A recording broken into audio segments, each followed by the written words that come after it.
The following is a special broadcast of the Central Okanagan Regional District Emergency Operations Press Conference, held 11 a.m. Wednesday, May 10th.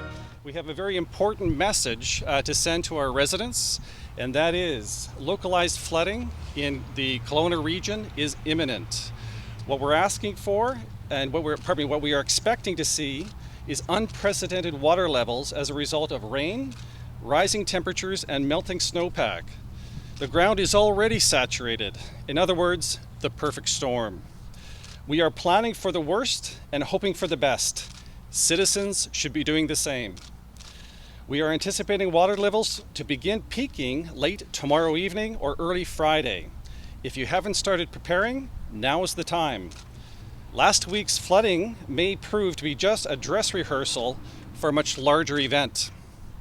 Citizens who experienced flooding earlier this week should expect the same or worse. Please prepare accordingly. Citizens living in low-lying areas near creeks and lakes who didn't see flooding last week could expect to see flooding and should take the necessary precautions. There is information on cordemergency.ca and provincial websites for further information. So what should you do to prepare? Have your grab bag and a go bag ready in the event of the need to leave for an extended period of time at a moment's notice. That said, you should know that hotel rooms in Kelowna are full this weekend. Please make plans to stay with family and friends if at all possible. If you have an RV, this may be a good time to use it. Make plans for family pets. Sign up for e-updates on cordemergency.ca that will provide current information, and it will be detailing all of the events as things unravel for us, or evolve for us, my apologies. This is a reminder, property owners are responsible for the protection of your property. We have sandbags and sand located throughout the region. The demand is huge for these two products. We are continually replenishing those supplies. Again, check cordemergency.ca for those locations and sandbags and sand. Another suggestion, move personal possessions to higher floors. If you have basements in the low-lying areas, move them to upper floors or a garage. There are multiple water quality advisories in place. You will notice that the lake water is very murky at the moment. It will be getting worse as time goes on. This is a weather-driven event and continues to be fluid, pardon the pun.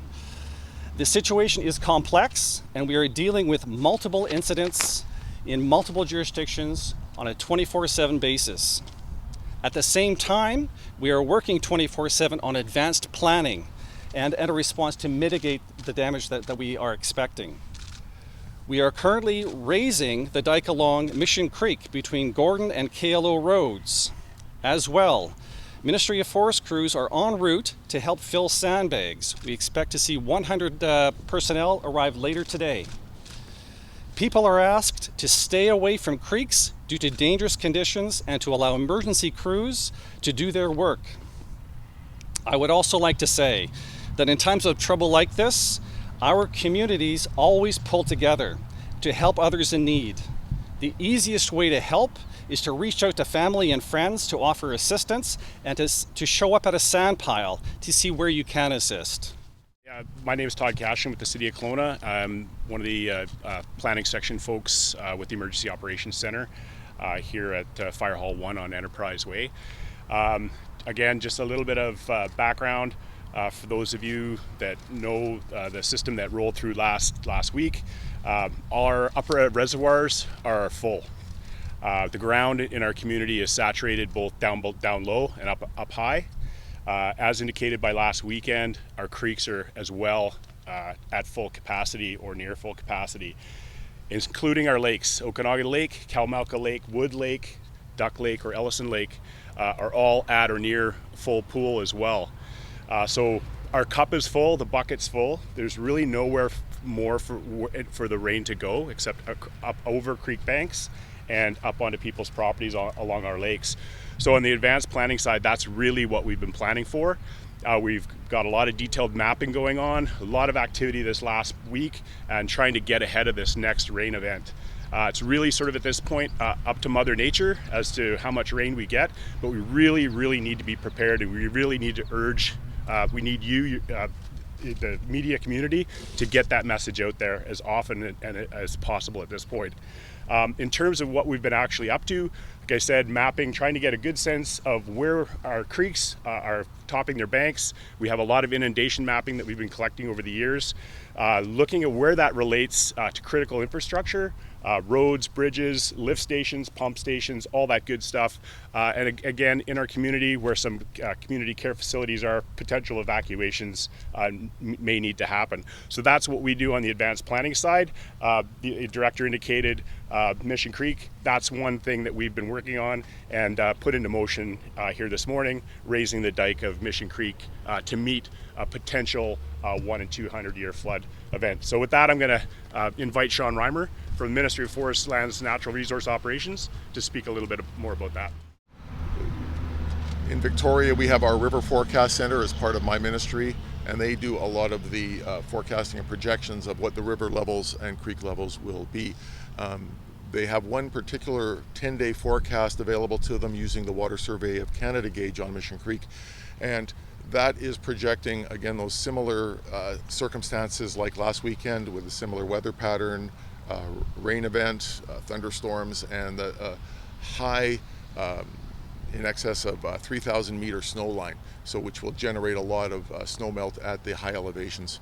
So what they have projected and their forecast as of yesterday for Mission Creek was a flow that's higher than last weekend, and last weekend it got up to about 100 cubic meters per second. And in fact, yesterday's forecast came close to what we've determined in the past as the 1 in 200 year event. And that basically means statistically there would be a 0.5% probability that that flow occurs in a single year. So the dikes on Mission Creek were built to a standard that was to a lower standard than that, just marginally. But we certainly, because of this forecast, we identified some critical locations and some vulnerable points. And this is what has driven the need to raise those dikes in these locations. And when I say raise these dikes, there's in this area that's sort of 30 centimeters or less in most of those locations. We only have the forecasting tool available where the Water Survey of Canada gauges, and so around here that's really just Mission Creek, but I think you can sort of see a similar response in a lot of the other tributary creeks. Bellevue Creek, again, Mill Creek and the likes. They do have different sort of elevations for most of their watersheds, but again, when it's rain driven, you're going to see the same response. Certainly there's still some mid-elevation snow left, and in fact we're only seeing the beginning of the melt of the high elevation snow. So I'm hopeful that the weather pattern will return to sort of what it is today, yesterday, cooler weather, cooling down at night at high elevations after this weekend's thing, and we got to weather this storm. Oh, one thing I was just going to say also, it's a good message to get out there. What we're seeing is so much debris that are coming down the creeks into the lakes, and it's a good message for the boaters out there, for any lake in the region, that you are going to be having to watch for so much debris. Some of it doesn't float on the surface, some floats just below if it's waterlogged. So it's something to take extra caution about. We started off the winter and coming into the spring with sort of the March 1st snow basin index for the Okanagan was actually well below normal, about 86%, I believe, at the time. So, at those points we were even talking about drought, potentially. And then, as everyone who lives here is aware, March, April, and now into May, the rainfall has been extraordinary. So this is really what's happened. It's saturated the ground, and that sort of has the elevated rainfall has sort of two impacts. One is just the volume of rain, but the other is, as was alluded to earlier, is the fact that we're saturating the ground to the point where its hills are like a sponge. And when they're full, when the sponge is full and you pour water on it, it just sheds off. It doesn't have an opportunity to infiltrate the soil like it would. So everything that's coming down just comes down directly into the water courses, water bodies, and again, ultimately into the main stem lakes. So that is what's driving it. And then the other piece about it is we're seeing the rain on snow. So when we see this rain on snow, you again have that double punch there. You're getting the snow melt along with the rain. The potentially good thing about it is that the duration of these peak flows is short, hours to a day. And this is different than, for instance, in 1997, where we had a monstrous snowpack and the flows, the elevated flows in the creek lasted for days and weeks. And that creates its own problem with erosion on the dikes and on the creeks. There are two aspects to this current emergency. One is the immediate rainfall surge that we're expecting in all of our tributaries. But a week from now, what we're looking at is a rise in the elevation of our lakes. And that will present new challenges. Again, the advanced planning team has that in hand. We're putting measures in place to address those issues as well. So again, there's two aspects to this particular event. Speaking of that, right now we already have the rise in the lake, Duck Lake, Ellison Lake. What do you expect this rainfall will do to that? I expect it will add to that. In terms of quantities, unknown at this point in time. But if we're taking a look at a similar what's happened 1 week ago, we expect to happen again this coming Thursday, Friday. When is the last time the Okanagan has experienced these kind of river flows, a situation like this? I think it'll go back to 1997. We had a lesser event in 2013, but really it's projected we will be eclipsing the worst storm on record back in 1997 this year in 2017.